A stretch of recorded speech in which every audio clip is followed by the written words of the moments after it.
Un saludo a cada uno de ustedes esta hora. Bienvenidos, chicos. Bienvenidos a todos los alumnos que se están conectando a esta hora en el curso de literatura. Voy a pedirles, por favor, sé que me han estado saludando desde ahí del chat.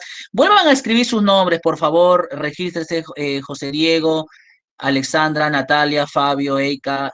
Nuevamente registren sus nombres una vez más, por favor, para que la grabación pueda, valga la redundancia, grabar sus nombres.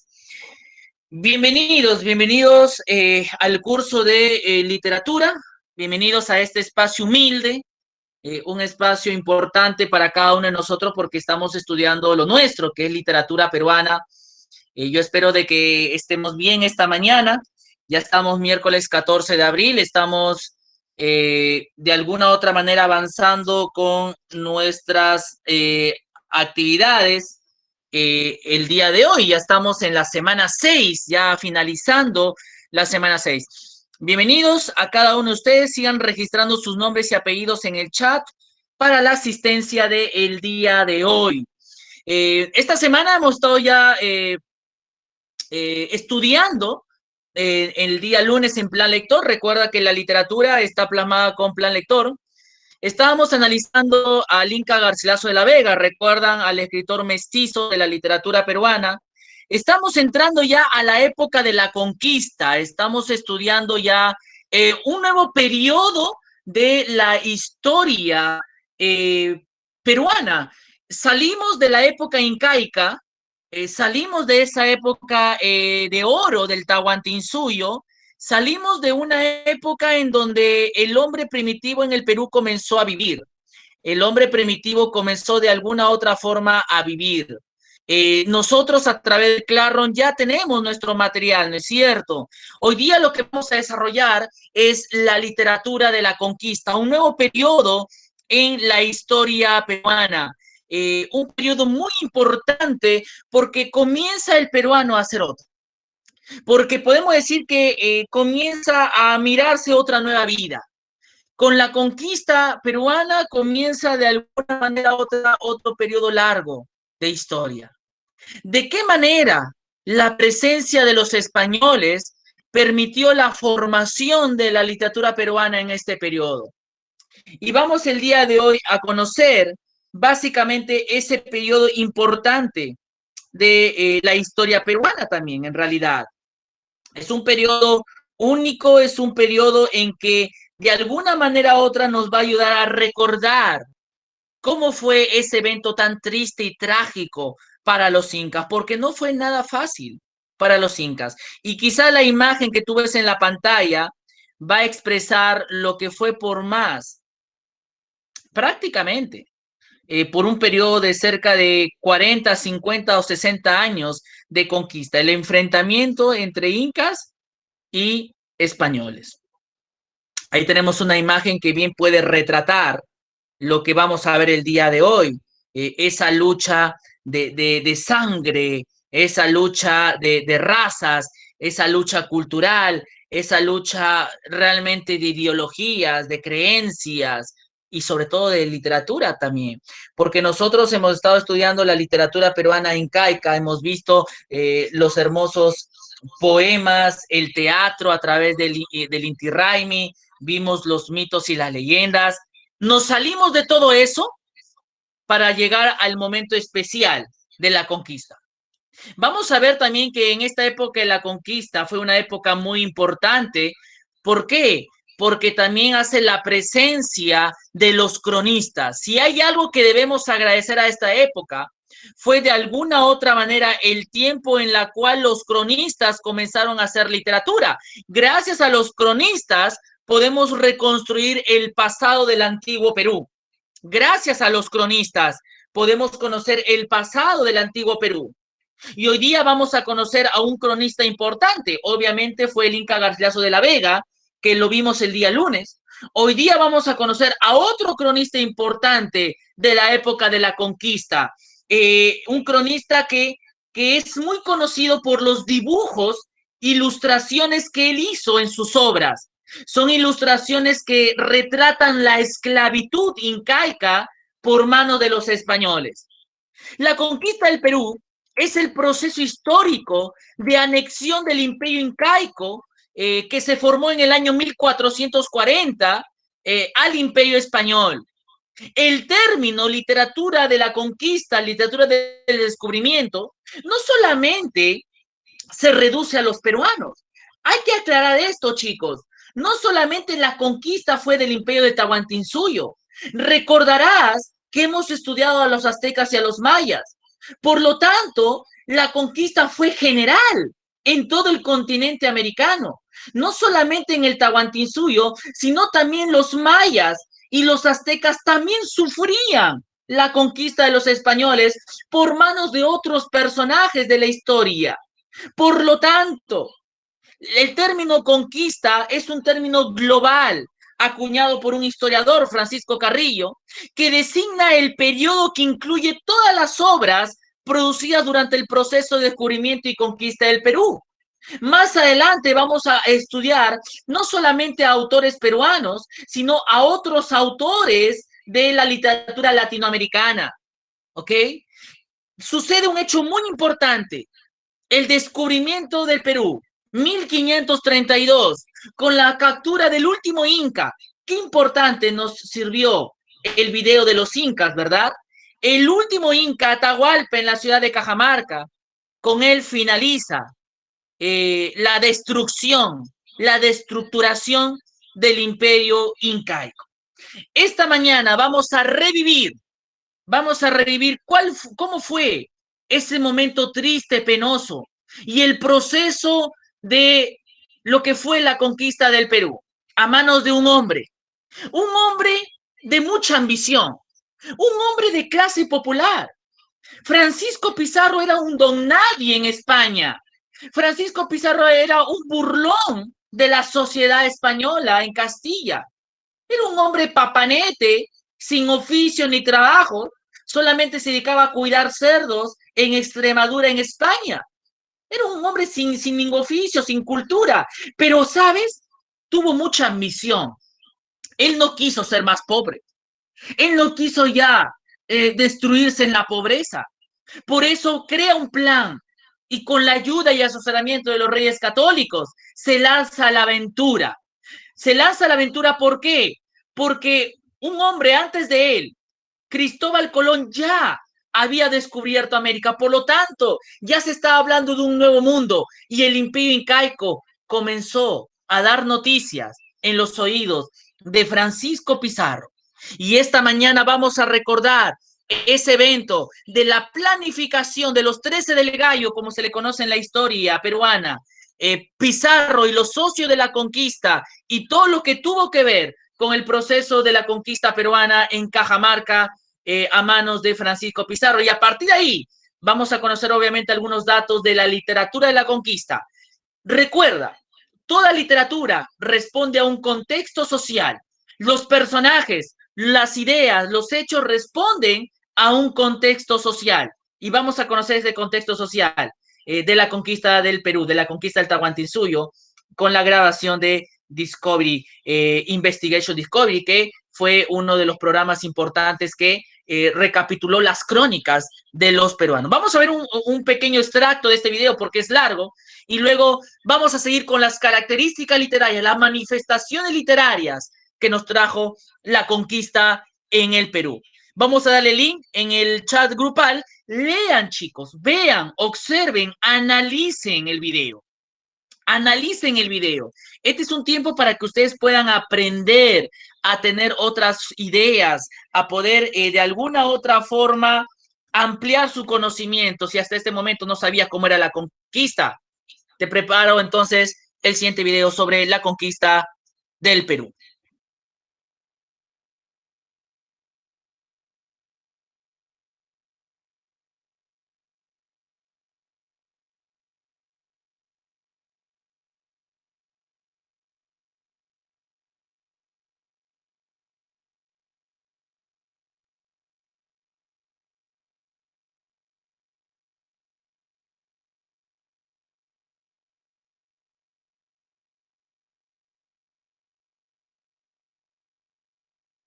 ¿Ok? Solamente vamos a ver un extracto de ese vídeo que vamos a estar presentándote el día de hoy. Es un extracto de lo que fue la conquista del Tahuantinsuyo por mano de Francisco Pizarro y la influencia y herencia castellana. Hay que recordar lo siguiente: este momento de la conquista fue vital para la educación y para la literatura peruana, porque después de la época de la conquista viene la época colonial, más de 300 años de esclavitud. Por lo tanto, todo el rasgo y la herencia cultural peruana se lo debemos a los españoles, y aquí se inicia todo. Aquí se inicia todo. Observemos entonces, a continuación, la conquista del Tahuantinsuyo. Curso de la historia sudamericana. Fueron los conquistadores quienes en su camino y gloria, guiados por la codicia y con órdenes de su rey de difundir la palabra de Dios, cambiaron el curso de la historia sudamericana. Fueron los conquistadores quienes en su camino recorrieron mar y tierra y desafiaron un poderoso imperio, sometiendo al Inca Supremo. Pero todavía querían más. Los conquistadores no descansarían hasta apoderarse de un tesoro legendario. Los indios lo llamaban la sangre del dios Sol, pero ellos lo conocían como oro.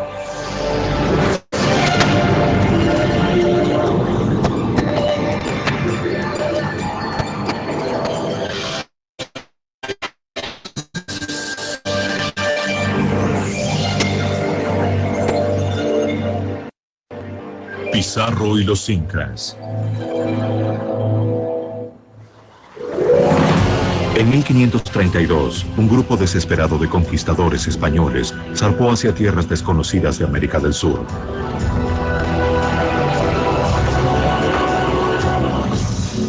Su líder, Francisco Pizarro, ya había explorado ese territorio 2 veces, atraído por los relatos de una fortuna en oro.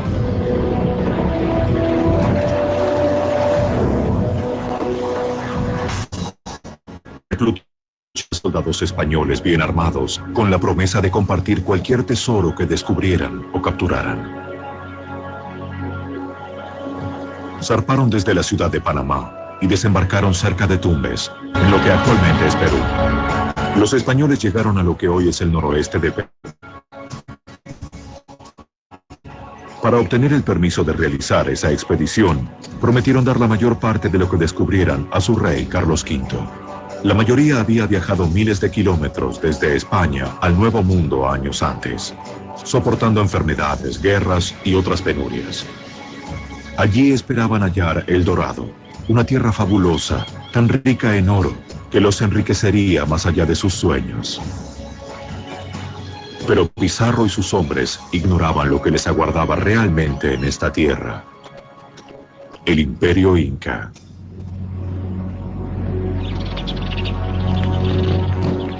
Sin que los españoles lo supieran, el Inca observaba cada uno de sus movimientos. Sus mensajeros avanzaban en postas sin detenerse, llevando noticias de los invasores.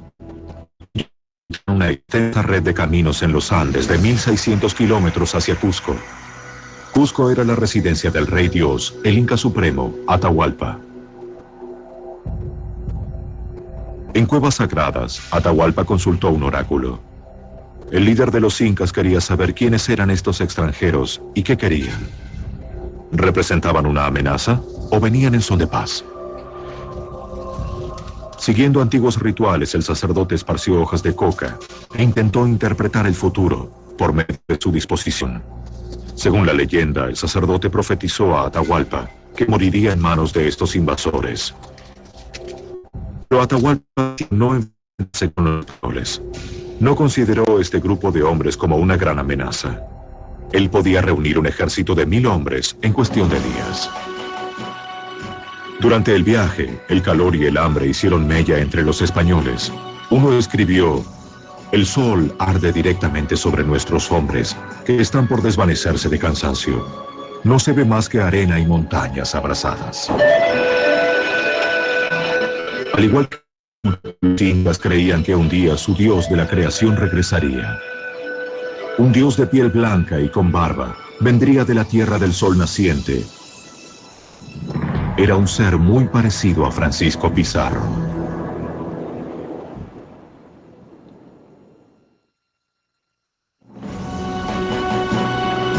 El conquistador Francisco Pizarro y su pequeño grupo de soldados españoles alcanzaron los límites del Imperio Inca en 1532. Fueron atraídos a lo que actualmente es Perú en busca del legendario oro.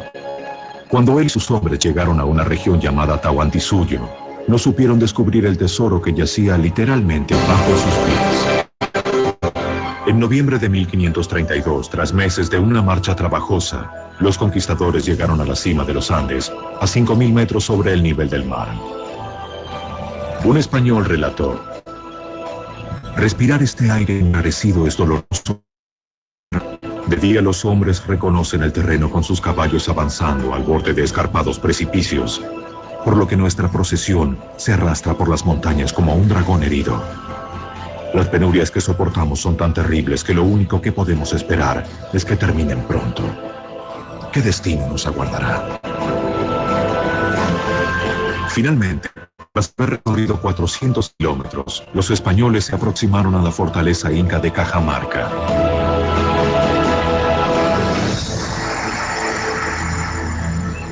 Su llegada no constituyó ninguna sorpresa para el rey. Los mensajeros lo habían mantenido informado sobre el avance de los españoles, y él sentía cada vez más curiosidad. ¿Eran hombres o dioses los que se aproximaban? Los conquistadores continúan avanzando. Al llegar al corazón de las tierras incas, los españoles comprendieron que se trataba de un pueblo avanzado, que poseía sistemas de agricultura completamente desarrollados, una rica cultura y un ejército poderoso. Conquistar a los incas no resultaría fácil para los españoles. Al llegar a Cajamarca, Pizarro supo que no podría organizar un ataque sorpresa. Envió a sus mejores hombres adelante para explorar la ciudad. Aparentemente la fortaleza había sido abandonada. ¿Qué razón podían tener los incas para abandonar semejante fortaleza? ¿Se trataba de una trampa? Los españoles temieron una emboscada.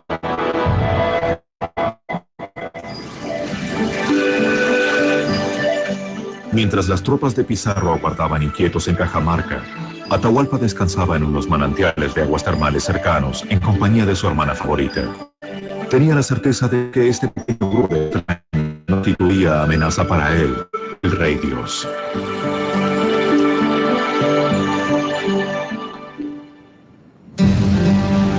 Sin embargo, Pizarro estaba ansioso por conocer a Atahualpa y envió emisarios.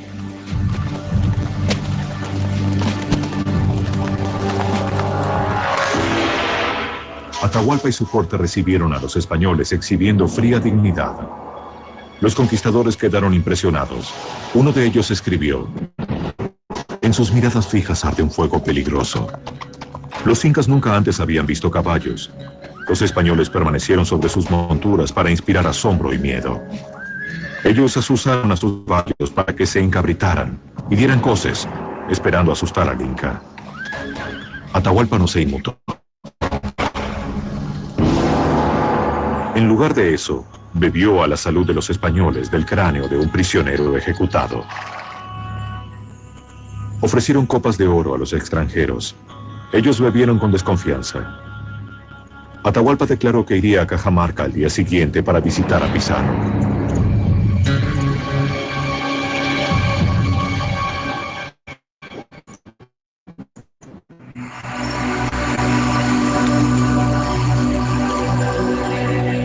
Al caer la noche, las fogatas del campamento del ejército inca ardieron en todas las colinas que rodeaban la ciudad.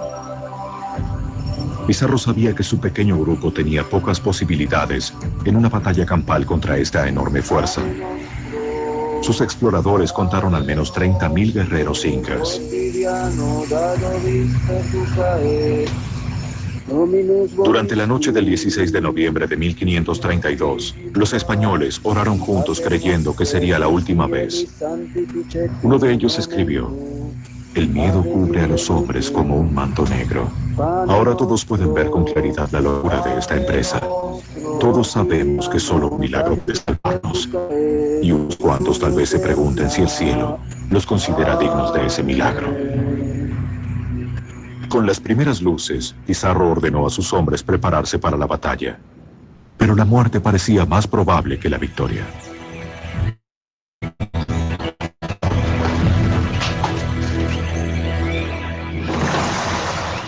Permanecieron ocultos rodeando un patio y aguardaron. Transcurrieron horas sin señales de Atahualpa. Repentinamente, guerreros incas aparecieron en las colinas de los alrededores. Eran miles y estaban tan confiados de su superioridad que llegaron desarmados.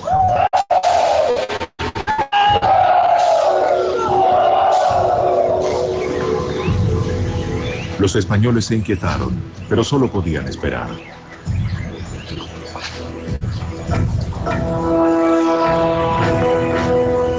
Luego, en medio de un espectáculo extraordinario, entró la élite incaica. Un desfile majestuoso en el patio. Cientos de sirvientes limpiaron el sendero para el dios rey.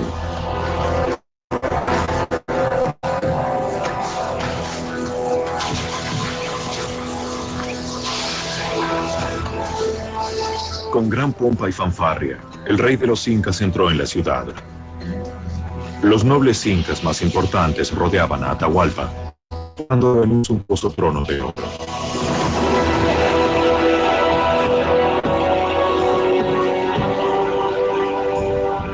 Los conquistadores quedaron atónitos ante esta exhibición de poder y riqueza. Atahualpa creyó que su apariencia divina les inspiraría respeto. En Cajamarca, dos bandos diferentes estaban a punto de enfrentarse. El capellán de Pizarro se aproximó al rey con un crucifijo y una Biblia.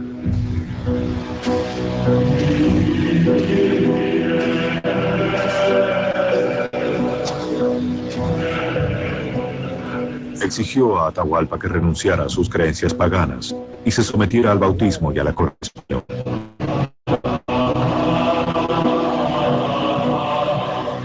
El sacerdote le entregó una Biblia, pero los libros y la escritura carecían de significado para los incas. Atahualpa inspeccionó la Biblia. No encontró magia ni valor en ella. Para los españoles eso fue blasfemia. Pizarro ordenó a sus hombres que abrieran fuego contra los desarmados guerreros incas.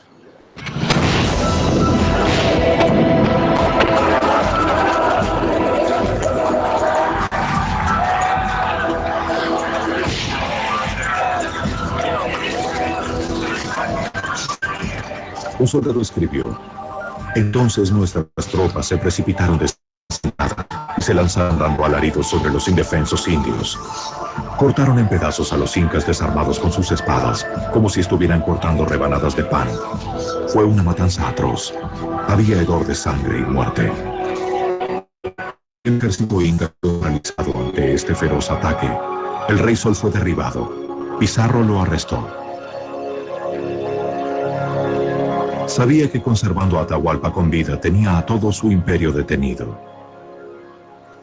Declaró a sus hombres: nadie que valore su vida tocará al Inca. Fue confinado a un calabozo de la Torre Sagrada de Cajamarca. Se lo mantuvo bajo estricta vigilancia. Pero Pizarro le concedió cierta libertad. Conservaba a sus 3 esposas principales y continuó conduciendo los asuntos de Estado. Él contaba con quipus, cordones atados que servían para llevar la cuenta de personas e impuestos y mandar mensajes. Quería asegurarse de que la ley y el orden regían en su reino.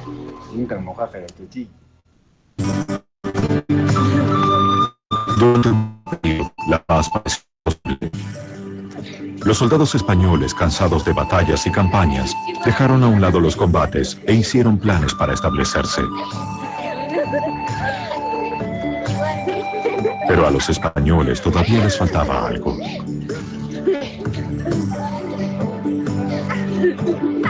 A pesar de su victoria, los conquistadores habían visto muy poco de lo que habían venido a buscar. Con la certeza de que los incas estaban escondiendo enormes tesoros, los españoles se volvieron más suspicaces, pero un lazo surgió entre Pizarro y Atahualpa. El español analfabeto permitió que su rehén aprendiera a leer y escribir. Atahualpa se hallaba bajo control español, pero sentía que lo necesitaban. Sabía dónde habían escondido el oro los incas. Proporcionó indicios y les indicó pequeños escondites, pero los españoles querían más. Los Andes, aprovechando los excelentes caminos incas. Cuanto más oro buscaban, más desesperados y salvajes se volvían. La tortura se convirtió en un método común para los conquistadores. La crueldad de los españoles quedó registrada por un artista indígena de África. Sus dibujos son uno de los pocos relatos auténticos de las atrocidades. La codicia de oro y el deseo de convertir a los indígenas al cristianismo alcanzó un punto máximo de tortura y brutalidad. Al rey de España, Carlos V, le llegaron noticias de estos crímenes y decretó, pero sus órdenes fueron ignoradas en gran parte. Gradualmente los indígenas se convirtieron y aceptaron la religión de los españoles, pero la interpretaron a su manera. En 1532, la búsqueda de tesoros de los españoles se concentró en el jefe incaico Atahualpa. Los hombres de Pizarro comenzaron a sentirse engañados y empezaron a desconfiar de la amistad que los dos líderes parecían compartir. Pizarro incluso había enseñado a su rehén a participar en juegos de mesa. Pero los dos hombres se encontraban sumergidos en una batalla mucho más letal. Se estudiaban mutuamente con cuidado, conscientes de que eran parte de un delicado equilibrio.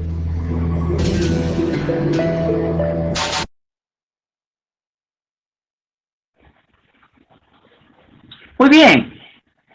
Este fue el momento importante en donde dos castas se unen. Esta manera de cómo de alguna manera u otra se comienza a poder entender la vida, comenzamos a percibirlo a través de lo que significa básicamente la obra. La obra peruana nace en una mezcla y herencia española. Prácticamente este momento de la conquista significará mucho, ya que a partir de aquí podemos decir que la literatura peruana era más imitativa, más española que peruana, porque hubo una gran influencia en ese momento, ¿ok? Y fue un momento decisivo, decisiones tras decisiones que básicamente se tenía que tomar en ese momento. Entonces, casi todas las historias y crónicas van a hablar justamente de esta época de la conquista, una época importante para la literatura peruana también. Las principales manifestaciones de la literatura de este periodo son las crónicas y las coplas. Gracias a las crónicas y a las coplas es que conocemos lo que pasó en ese tiempo. El carácter de esta literatura era una muestra de la historia y el aspecto literario. O sea, la literatura de ese tiempo era más histórica que literaria. Los autores expresaron la realidad del contexto marcados por enfrentamientos y conflictos en esas dos culturas. Y no solamente eso.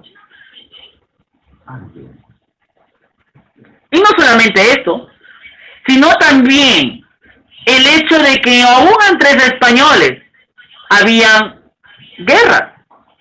Por ejemplo, la lucha civil por la posesión del Cusco. Hubo mucha envidia y mucha soberbia entre españoles también.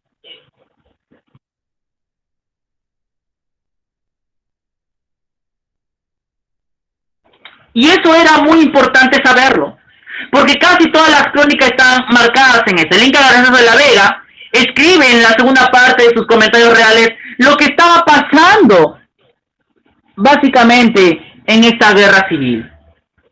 De igual manera, desarrolla la lucha por parte de los españoles en busca de la ocupación de la ciudad del Cusco. Ahora, ¿qué características podemos encontrar en esta literatura? En primer lugar, predomina el ingenio popular. Los primeros soldados, el ejército español, porque obviamente después de la conquista, los reyes de España tenían que adherir la ciudad, el imperio, a la corona española, y ya se comenzó a formalizar varios aspectos de la conquista. Pero las personas, para poder imperializar el imperio, tenían que vivir en el Perú. Por lo tanto, hubo muchos españoles que radicaron en el Perú. Esa fue la relación entre el ejército y muchas mujeres incas, en donde nacieron los mestizos. Un ejemplo, el Inca Garcilaso de la Vega. Y estos españoles comenzaron a escribir ciertas coplas con ingenio popular. En esta época hubo una lectura no versada, no hubo un estudio profesional de la literatura, no se escribió con una forma exquisita como uno quisiera hacer. Se usó mucho la sátira, la burla, incluso entre el ejército se burlaban de los reyes, se burlaban de los conquistadores. Este tipo de literatura tenía un carácter histórico. Por eso decimos que en este tiempo la literatura tuvo dos vertientes, la vertiente popular y la vertiente culta. Dentro de la composición de la vertiente popular encontramos lo que son las coplas como manifestación literaria de la conquista. Escuchemos estas dos coplas. Almagro pide paz, los Pizarro, guerra, guerra. Ellos todos morirán y otro mandará en la tierra. Es una copla corta, ¿verdad? Almagro pide paz, los Pizarro, guerra, guerra. Ellos todos morirán y otro mandará en la tierra. Aquí tenemos una copla pequeñita, ya posiblemente cantada por un soldado. Otra copla. Pues señor gobernador, mírelo bien por entero, que allá va el recogedor y aquí queda el carnicero. Ahí está la sátira, la ironía, la burla. ¿Ok? Pues señor gobernador, mírelo bien por entero, que allá va el recogedor y acá queda el carnicero. Juan de Saravia, que fue un militar, de alguna otra manera escribió esta copla. Las coplas eran composiciones breves de carácter popular que la utilizaban los soldados para protestar y burlarse de sus jefes. Esta vertiente popular es reflejada por características como pequeñas poesías, expresa el mundo bélico en el cual se vivía, y obviamente era un estilo apresurado, o sea, no se escribía como profesional. Era una estructura de octosílabos, 8 sílabos, y utilizaba un castellano vulgar, el castellano primitivo. De eso se trataban las coplas en la época de la conquista. ¿Ok? Esa fue la primera manifestación y evidencia que tenemos de literatura de la conquista, las coplas. En segundo lugar tenemos los romances en lo que se refiere a la vertiente popular. Estos romances tienen ciertas características, son más largas que las coplas, son más extensas, son más españolizadas, tiene una rima, sí tiene una estructura, tiene un estudio. Miren aquí el siguiente romance dedicado a la muerte de Diego de Almagro. Analicemos por favor este romance que dice así, un romance de Alonso Enrique de Guzmán. Católica, Sacra Real Majestad, César Augusto, muy alto monarca, fuerte reparo de Roma y su barca, en todo lo humano de más potestad, el rey se procura saber la verdad, Crisoldo se funde la recta justicia, pastor que constantemente cualquiera misísima conserva el ganado por una igualdad. Obviamente aquí este romance exalta básicamente los valores en honor a Diego de Almagro y en nombre obviamente de la Real Majestad en España, que era la católica. ¿Ok? Entonces vemos ahí básicamente un romance más de rima, un romance más trabajado. Eran los españoles que comenzaron a darse cuenta que podían manifestar sus sentimientos a través de las coplas y a través de los romances. ¿Ok? De esto se trataba la vertiente popular. la vertiente popular. Ya luego vienen las preguntas para ustedes, para saber si estamos atentos. Y la última vertiente es la vertiente culta, es la vertiente que nos interesa, es la vertiente de las crónicas, es la vertiente importante que recoge básicamente todo el pasado peruano. Era la vertiente donde se resume el espíritu de castellano y de indios, el choque de ambas razas con el fondo obligado de la naturaleza americana nueva y desconcertante. En ella inicia esa simbiosis de los pueblos. Era básicamente la crónica del conquistador y del vencido. La crónica, no obstante, tuvo una ascendencia mestiza. El Inca Garcilaso de la Vega era un cronista mestizo, madre incaica, padre español. La crónica recoge las emociones de las luchas y los relatos de los caciques prisioneros.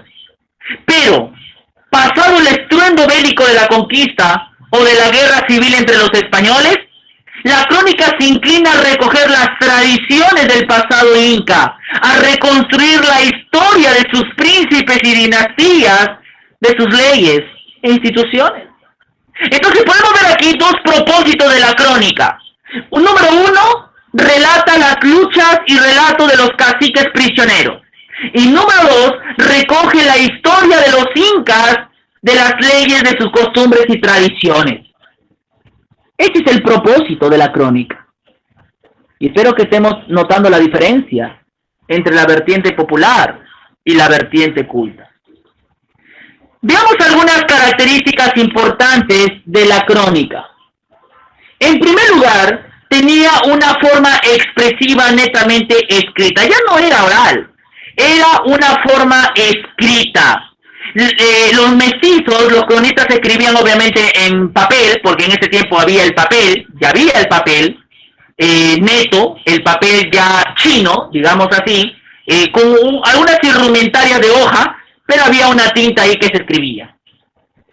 Las crónicas dan testimonio de asuntos reales, verídicos, desde la visión del que la recoge. O sea, cuando el Inca Garcilaso de la Vega hablaba sobre la crónica, recuerda lo que hablamos el día lunes sobre los niños que eran criados sin regalo alguno, es que él, a través de su abuelo, era testigo de esa costumbre incaica. Las crónicas estaban basadas en apuntes de campaña, de testimonio, lo que otras personas contaban. Las crónicas recogen eso. Y es que es así. Las crónicas es la reconstrucción de lo que otros contaban. Eso se llama testimonio. Las crónicas no ofrecen un trabajo de lenguaje. El castellano se estaba formando. La crónica no es subjetiva. Va a depender mucho del subjetivismo, de la opinión del cronista, del lado que se ubique social e históricamente. Chicos, entonces podemos ver ahí algunas características de las crónicas en la literatura de la conquista. Hay tres grupos de cronistas. En realidad, chicos, aquí hay muchos autores cronistas. Muchos autores cronistas. Vamos a ver algunos de ellos nada más agrupados en tres secciones, en una clasificación de tres secciones. En primer lugar, tenemos los cronistas españoles. ¿Ok? Los cronistas españoles. ¿Quiénes eran estos cronistas españoles? Son estos hombres que de alguna u otra manera vienen a vivir al país, ¿ok? Al imperio, y que recogen los hechos importantes de ese momento. Pedro Cieza de León es un cronista español que escribió Crónica del Perú. Juan de Betanzos escribió Suma y Narración de los Incas. O sea, los españoles se dedicaron. ¿Por qué? A escribir crónicas. ¿Por qué? Porque hay que recordar de que ellos convivieron con el pueblo incaico. Por lo tanto, ellos escucharon muchas costumbres y tradiciones de los incas. Tenemos a los cronistas indígenas. Tenemos a Titu Cusi Yupanqui, escribió La Rebelión de Manco Cápac. Huamampoma de Ayala, ahí sería no Guzmán, sino Huamampoma de Ayala, hay que corregir ahí, escribió Nueva Crónica y Buen Gobierno, es lo que vamos a ver a continuación.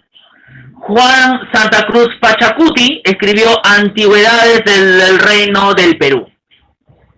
Y tenemos los cronistas mestizos. Tenemos a Blas Varela, que escribió Historia General del Perú Antiguo, y el gran Inca Garcilaso de la Vega, con sus comentarios reales de los incas, la obra que vimos el día lunes y que está colgado en biblioteca digital en Classroom.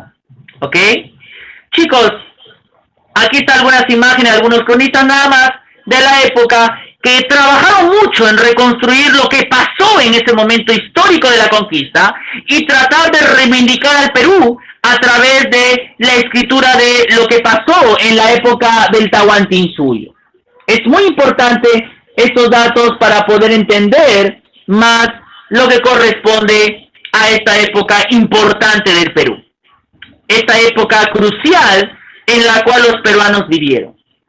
Y casi toda la literatura de la conquista se resume por el trabajo y testimonio de los cronistas. Los cronistas más importantes, sin lugar a dudas, fue el Inca Garcilaso y Guamán Poma de Ayala. Guamán Poma de Ayala fue un cronista peruano muy, pero muy importante en esa época. A continuación vamos a ver un pequeño video sobre Guamán Poma de Ayala, otro cronista indígena importante, testigo de los hechos de primera mano de lo que correspondió básicamente esa primera parte de nuestra historia de la conquista. De igual forma vamos a enviarte el link a través del chat grupal para ver algunos momentos, algunos minutos de este patrimonio cultural de este gran escritor, como lo fue Guamán Poma de Ayala. Uno de los personajes quizás más ilustrativos, porque su obra, la nueva crónica peruana, su crónica estaba acompañada de dibujos, de ilustraciones que expresaban lo que vivían los incas, la esclavitud por mano de los españoles. Vamos a escuchar y vamos a ver un poco sobre Guamán Poma de Ayala. Ya te envié el link en el chat grupal.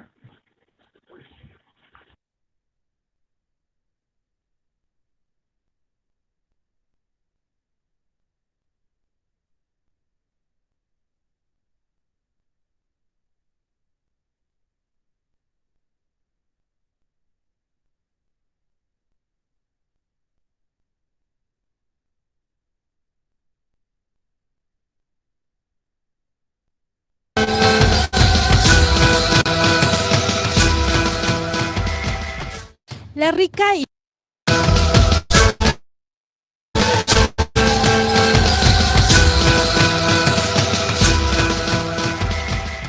La rica y variada historia de los incas es conocida en el mundo gracias a la labor que cumplieron destacados cronistas. Es el caso de Felipe Guamán Poma de Ayala. En los 10 minutos de su programa Patrimonio, los invitamos a conocer la vida y obra de este destacado cronista.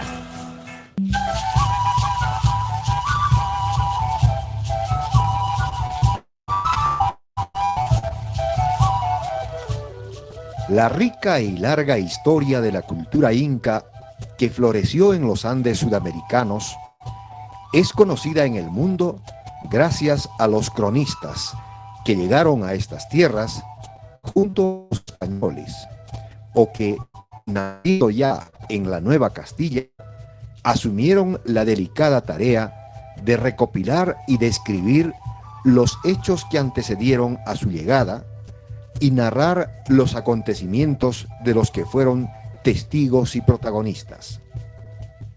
Entre estos cronistas figuran Pedro Cieza de León, Juan de Betanzos, Pedro Sarmiento de Gamboa, Guamán Poma de Ayala, Cristo, Juan Polo de Ondardo, Inca Garcilaso de la Vega, Blas Valera y otros. En el presente informe, ustedes, amigos televidentes, conocerán algunos aspectos saltantes de la biografía y la obra de Felipe Guamán Poma de Ayala, uno de los cronistas que trascendió notablemente por ser autor de uno de los libros más originales de la historia mundial. La biografía de Felipe Guamán Poma de Ayala está caracterizada por datos imprecisos desde su nacimiento. Los historiadores coinciden en que nació en San Cristóbal de Suntuntu, actual provincia de Lucanas, región Ayacucho, entre 1534 y 1535. Otros historiadores, en cambio, señalan que nació en el barrio de Andamarca, de la antigua ciudad de Huamanga, Ayacucho, en 1556. Según su propia versión, él es descendiente de una familia noble de los Yavil Ayacuca de Huánuco. Felipe Guamán Poma de Ayala fue hijo de Martín Guamán Malqui y de doña Juana Curi Oglio, noble descendiente del Inca Huayllán. Poma asegura que el apellido Ayala le fue conferido a su familia por el capitán español Luis Dávalos de Ayala, en agradecimiento porque el padre del cronista le salvó la vida en la batalla de las Guarinas, ocurrida en 1547. Sin embargo, algunos historiadores siembran dudas sobre este suceso, ya que el mencionado capitán habría llegado al Perú un año después de la referida batalla. Felipe Guamán Poma de Ayala se crió con los españoles, que lo consideraban indio ladino, es decir, indio que a leer y escribir.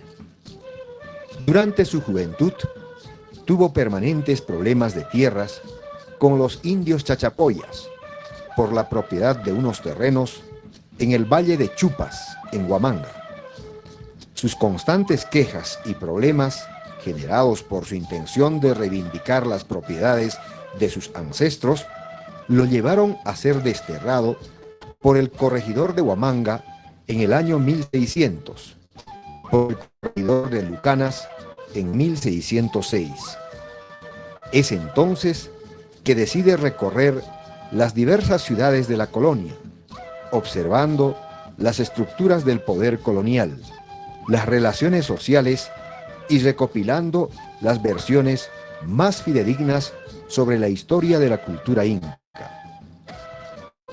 A la información recopilada y el estudio de la realidad social, publicó el libro Nueva Crónica y Buen Gobierno, que, en buena cuenta, es una larguísima carta dirigida al rey de España, Pedro III.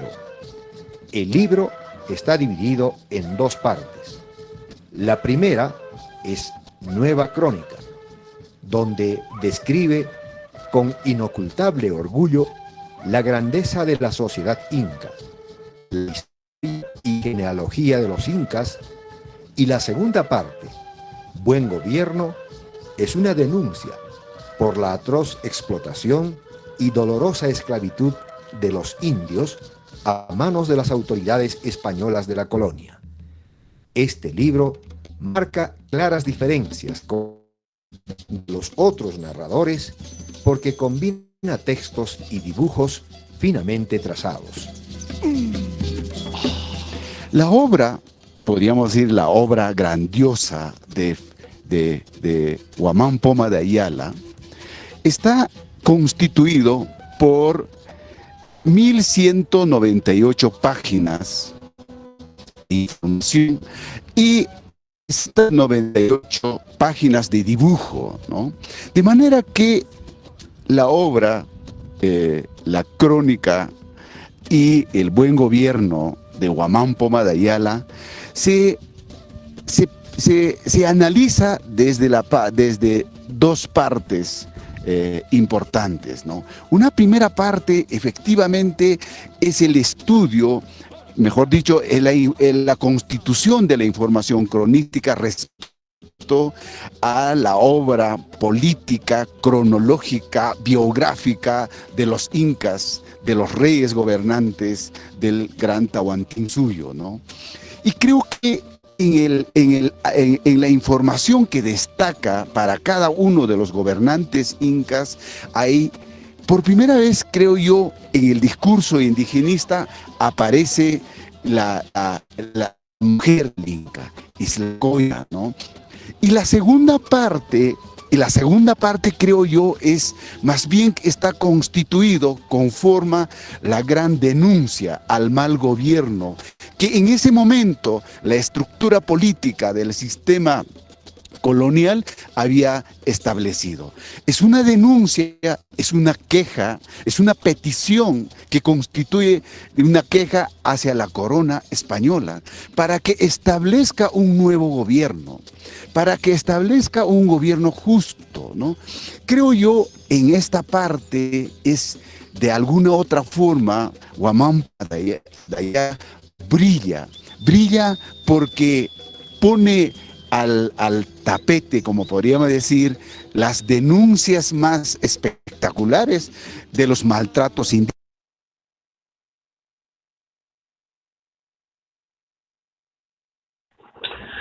Muy bien, chicos, hemos visto entonces ahí un poquito sobre lo que corresponde al extracto, ¿no? De esta forma, de este pequeño video sobre el gran Huamampoma de Ayala.